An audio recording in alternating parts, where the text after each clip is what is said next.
My mom ended up leaving everything behind.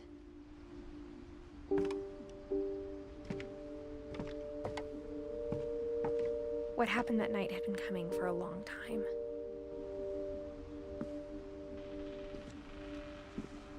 Maybe it should have come sooner.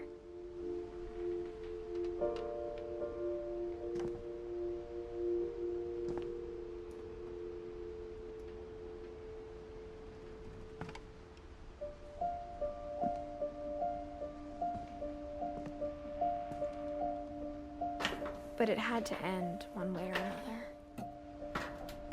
All that's left now was to tell you about that last night.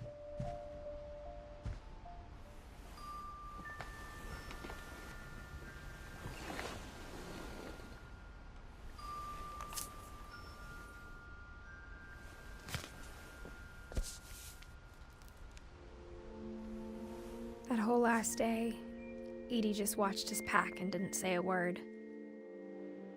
Until supper, when she raised her glass and said, "To our final night together, and all our final nights apart." Grandma, you know what I said about alcohol.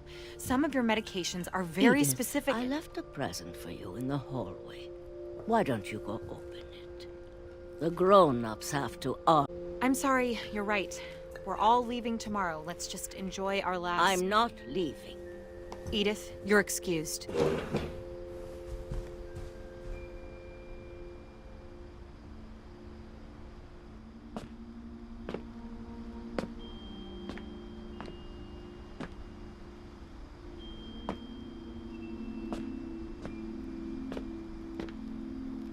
the power had been shut off that morning, but Edie always had plenty of candles.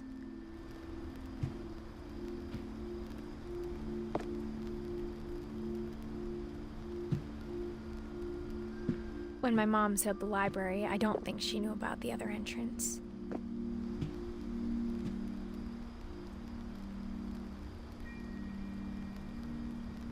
Or that Edie had a key to it.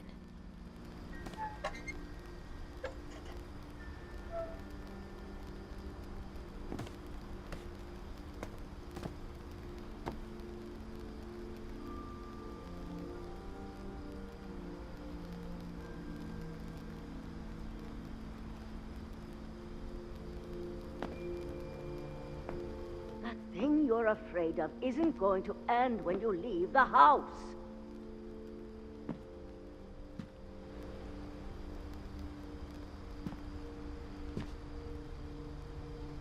Edith has a right to know these stories. My children are dead because of your stories. I think it's best if Edith and I leave tonight.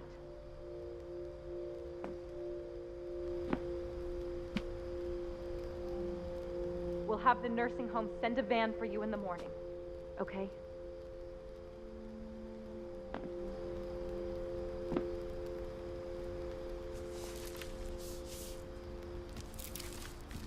Dear Edith, there's so many stories I wish I could tell you, but there's only time for one. This is about what happened on the night you were born. That night, the tide went way, way out. It was the first and last time I ever saw the old house aground. There'd been an earthquake out in the middle of the ocean. They called it the lowest tide in 1,000 years. God, it smelled awful. You know, I've seen that house every day of my life.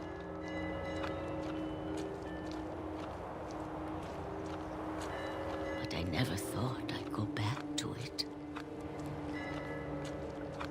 When the fog rolled in, I lost my way.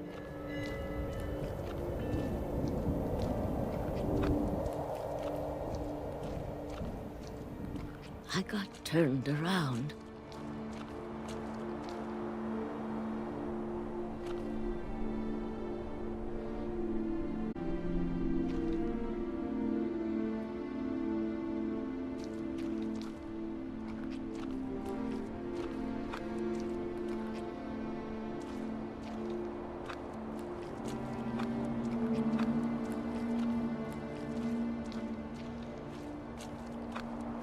I started seeing things.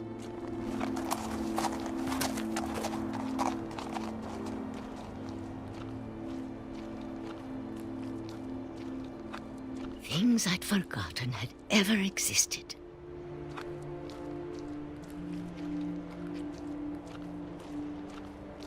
But when I saw them, they felt like old friends. That night, a lot of things came back to me. Or maybe I came back to them.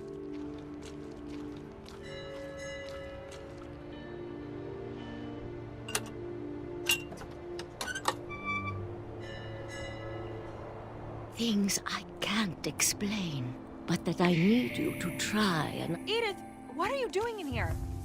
It's mine. Edith! Mom, you're gonna rip it. Let go.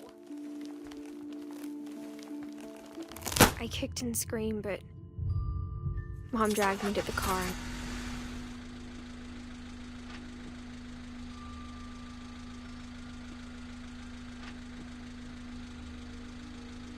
I never saw Great-Grandma Edie again. The next morning, the van came to pick her up, but she was already gone. After that, we moved around a lot.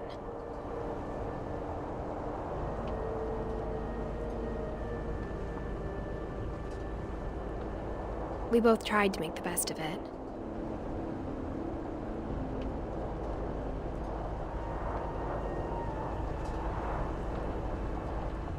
A few years went by.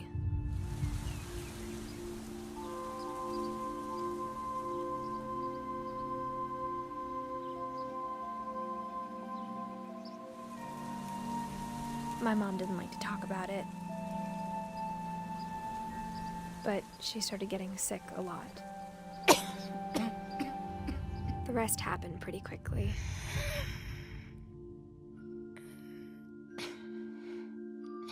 She got better for a while, and then she didn't.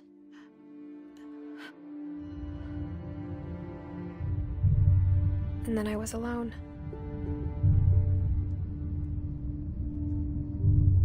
The last Finch left alive.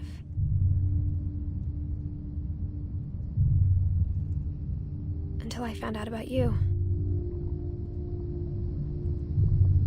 I'm still not sure what to tell you about all this.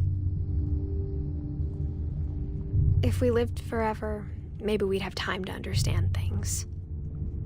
But as it is, I think the best we can do is try to open our eyes. And appreciate how strange and brief all of this is.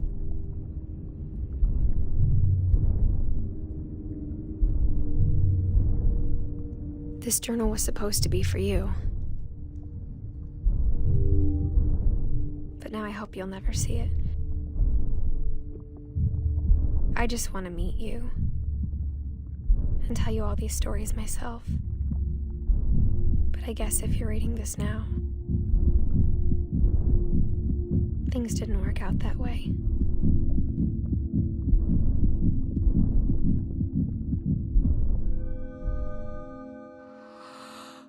This is where your story begins. I'm sorry I won't be there to see it. It's a lot to ask, but I don't want you to be sad that I'm gone. I want you to be amazed that any of us ever had a chance to be here at all. Good luck.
I knew Grandpa Sam had a twin.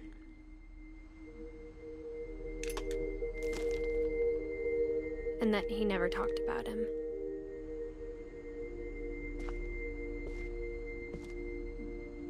I guess my grandpa didn't like history any more than my mom did.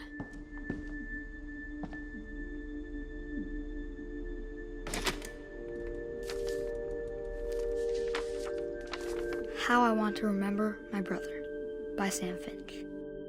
The thing I remember is that when he made up his mind, that was it.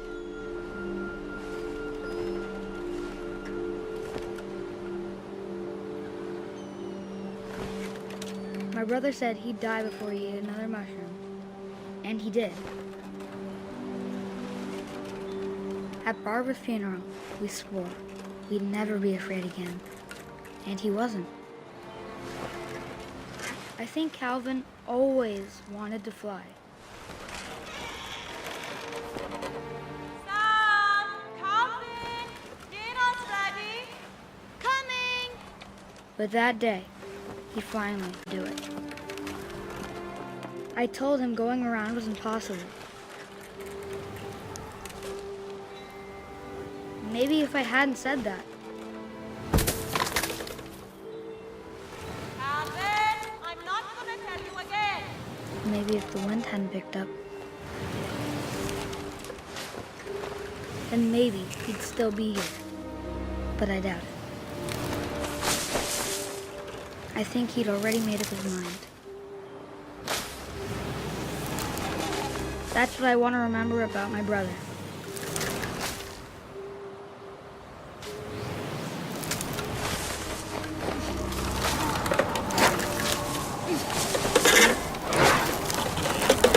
The day he made up his mind to fly. And he did.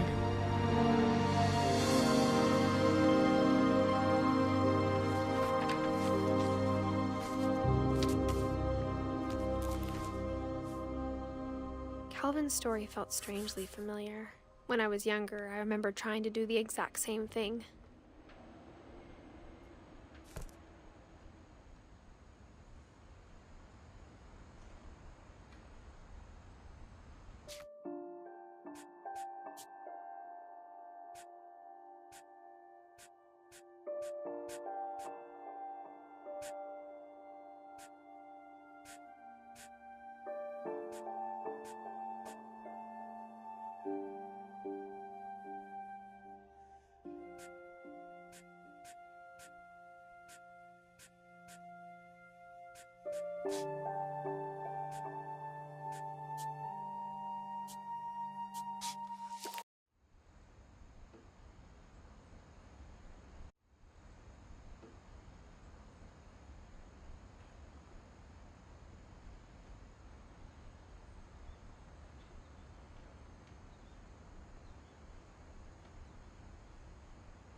Her room was like a museum. For 500 years, the Finches have been famous throughout Norway for their fortune and misfortune.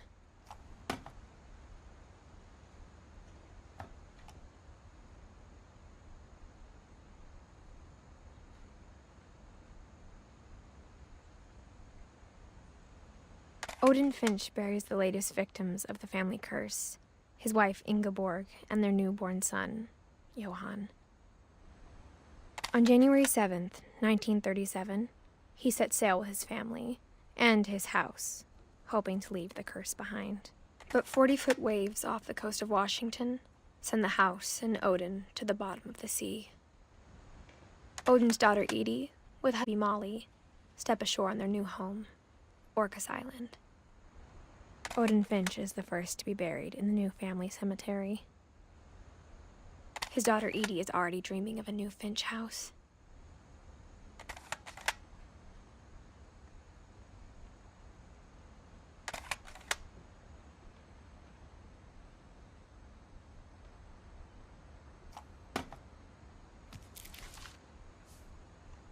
Whatever's wrong with this family, it goes back a long ways.